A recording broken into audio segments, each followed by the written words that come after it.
I-35. And since we had previous convention activities that got truncated for lack of time, we're not going to wait for anybody else who may be slow to ride. I'd like to begin by welcoming everybody to Burlington, and I'd like to say that we weren't sure a couple of weeks ago exactly what was going to happen with the closure of the the Highway 34 bridge, and some of the satellite photos showing the extensive flooding.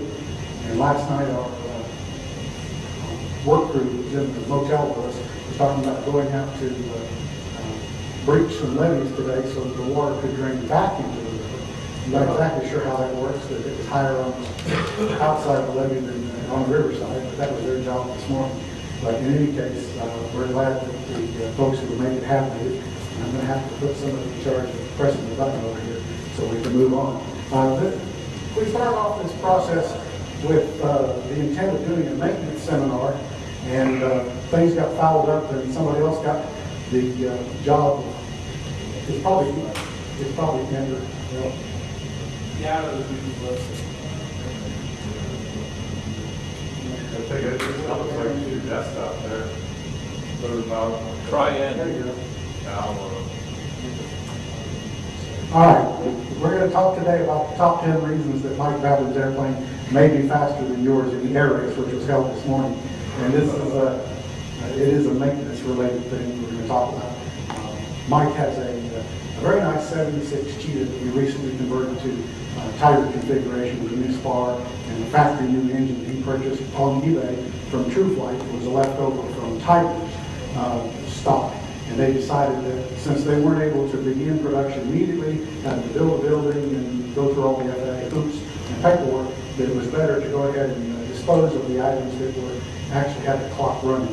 Lycoming sells new engines, and they expect that 2 years after it's produced and leaves the factory that they're going to be in service. And if not, the warranty starts running at that point. So with a matter of several months of the 2-year warranty still being left on the engine, they decided they would go ahead and sell the engine separately.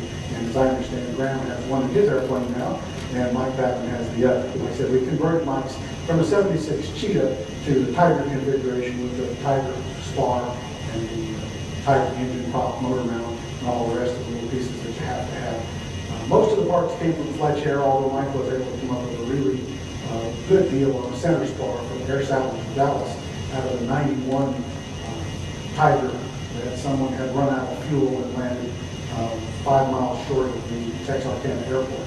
So we were very sorry to see that 1,400-hour airplane went down, but that was the gentleman.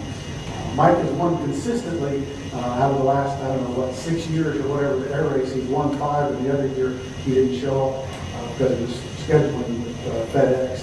So he was the person to beat in the Cheetah class. And the shout went up this spring when we announced we were going to convert him to a Tiger. Hey, well, maybe somebody else can win the Cheetah class this year. So I'm assuming that happened today, and Stu Morris will have the results and let us know how that went. But anyway, so because you can see the condensation here around Mike's airplane as he breaks the sound barrier. Go ahead. We're going to do the top 10 lists like Dave Letterman. And one of the things that people underestimate is the amount of drag reduction you can have by cleaning properly your airplane, washing, waxing, removing the bugs, keeping the paint in good shape. The air floating around the airplane would like to be in smooth layers, like sheets of paper in a reed. And as the airplane comes through, it disturbs those layers, and it transitions from that smooth laminar flow into what we call turbulent flow. It doesn't happen right away, but anything that's sticking out from the fuselage, from the wings, whatever, tends to disturb that air sooner. So by transitioning from laminar flow to turbulent flow at an earlier point on the airframe, you get additional drag. And it's good for as much as 10% difference in drag reduction. And because we're talking about a 3D form here, the airplane is in 3 dimensions, it's not a flat piece. That scales out to be approximately 7% overall. So you have chips in your paint, bugs, dents, dirt, and a lot of antennas too, that's true, yeah. Anything that breaks the smooth contours of the airplane tends to cause the air to trip and become turbulent, and that then generates drag. But by having the surfaces that we have smooth and clean and waxed, then the air slides more easily over and transitions to turbulent later in the flow, thereby giving you a little less drag overall. That's great. Translate 70% into knots. Well, I mean, I guess you can take your power calculations to determine how much faster you go and see what you can do with 7% more horsepower. Because we work against the cube functions, that's not a lot of knots. But at 135, 140 knots, the Tiger ought to be able to run. 7% would be measurable, probably on your airspeed indicator is something you can physically see, not just calculate it out to the decimal places at the end of the flight. Yes, sir. You're saying, obviously, it gets more turbulent the further back you go. So And nothing you can do the payback is the further forward you can clean up. Right, you see, as the air flows over the wing, for instance, and gets to just about the maximum thickness point or slightly after that, it's going to break loose from the laminar flow and turn turbulent. However, if you've got bugs and dirt things on the leading edge, it's going to trip it earlier. And that means that section from maybe a few inches up the leading edge to the maximum thickness point over the spar is going to be turbulent, not just the last 50 to 60% of the wing. So you'll lose that. That's why it's 10% and not some huge number. Like I said, it's just a matter of properly cleaning the airplane. I notice a lot of people, when I do inspections and repairs and whatever, do a beautiful job of cleaning the top of the airplane. The bottom of the airplane looks like it has crud on it that's been on there for decades. And the bottom slides through the air as well. And the other area that is probably the biggest bite that you can see is in cooling drain. And this is probably one of the worst areas in terms of, now that the airplanes are so old, and the fleet is at least 30 years old for everybody because the airplanes were last produced in 79 for the 70s series, and some of them this year are now turning 40s. We have Roscoe with his oldest Grumman serial number 2 that was produced in summer of 68. The baffles. And why are the baffles bad? It's because people didn't know what to do with it. They took the little hard original strips off and they put that gosh awful orange stuff, pop-riveted all over the place. And who did this? Well, it was the Cessna mechanics. They weren't Grumman mechanics. They didn't perhaps see what the original factory stuff looked like. And then the next guy that came along when the engine was overhauled, so this stuff was in terrible shape, ripped it all off, hammered on the metal, patched some cracks, put the pieces back on, and then began stretching even more of that awful orange, thick, non-reinforced baffle material all over. And just this morning when we were working on Pat Dunner's Cheetah, we were cleaning up and cutting and notching some of the baffle material because we had the prop off at the nose bowl mounted. We just installed the Skytech alternator. And with the prop off, you could look down in the nose bowl and see all these waves and humps in the baffle strip because it hadn't been properly cut and fit. Even if it was of the right material, it wasn't properly cut. There should be short sections such that it can bend and follow the contour of the lower cowl and the nose bowl. Well, he had these great big lumps and waves in it, and of course every one of those was just a place for the air to run under the baffles. Now what that means is he paid the price in drag for bringing the air in through the scoops in the front and decelerating it, and then he wasted it because it went out through those holes without going through the fins of the engine. And that is two drawbacks. One is, of course, it didn't get the cooling, and it also increases the pressure on the hot side of the cooling system below the engine. That means you have less pressure differential from above the engine to below the engine to drive the cold air through the fins. This is a picture we borrowed from Gary Vogt on the right-hand side. He was doing some testing on the cowl to show the airflow, because some of you may know Gary has a new cowl he's working on. This composite has sort of oval inlets that are actually much smaller than the stock inlets on Tiger. I mentioned here the proper inlet to outlet ratio, if you have everything optimized, is about, for our speed of airplanes, about 1 to 3. In other words, the inlet area should be 1/3 of the size of the outlet area. Now, the cooling theory has come a long way since the 60s, when most of this that we have today was finalized. If you look at the difference between the early AA1 series and then the later Cheetahs and Tigers, you see they took a step away from that flat nose with some differences in inlets, but the area ratio of the inlet and outlets are still pretty much about two inlet areas to one outlet. Now, I don't know about you, but if you have a piece of rope and you try and push that rope, it doesn't push very well. But if you get on the other end and pull, well, you can just yank the heck out of it and it'll move right along. That's what we have to do with the cooling system. Is the only way we can do this is because we cannot reach sonic and transonic velocities. We can't push the air through so much as we suck it through from the bottom. And by lowering the pressure below, we allow the pressure above to flow through the cylinder fin. So anywhere you've got a leak, be it around holes, have a different starter, and it doesn't fit the metal baffling, you have to come up with some kind of a rubber or metal plate to fit around the starter.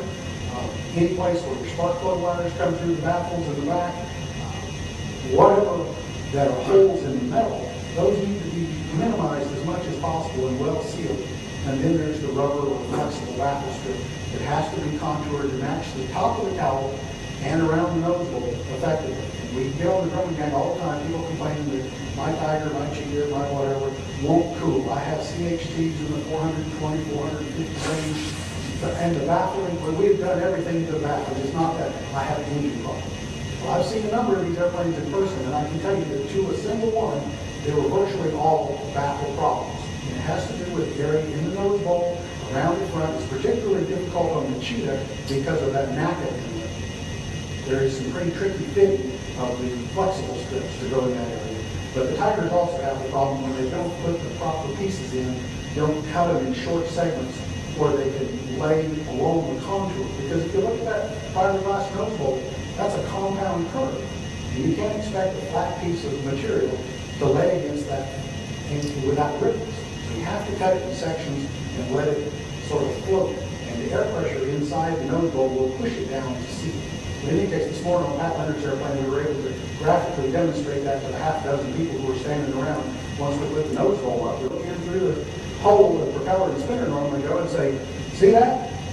And I got my electronic force scope, and we were able to lay it down in there and show the path that the air could take behind the landing light. There was a big hump, several other places. So we cut and trimmed and got the lay of it down. But on Gary's picture here, if you look real close, you'll see some of those little dots. What that is fluorescent paint or dye in oil. You put those little dots on, and they went out and flew the airplane. And you'll notice that a lot of them were streamed into the inlet, but there's some of them, the tails are coming out. You think, how could that possibly be?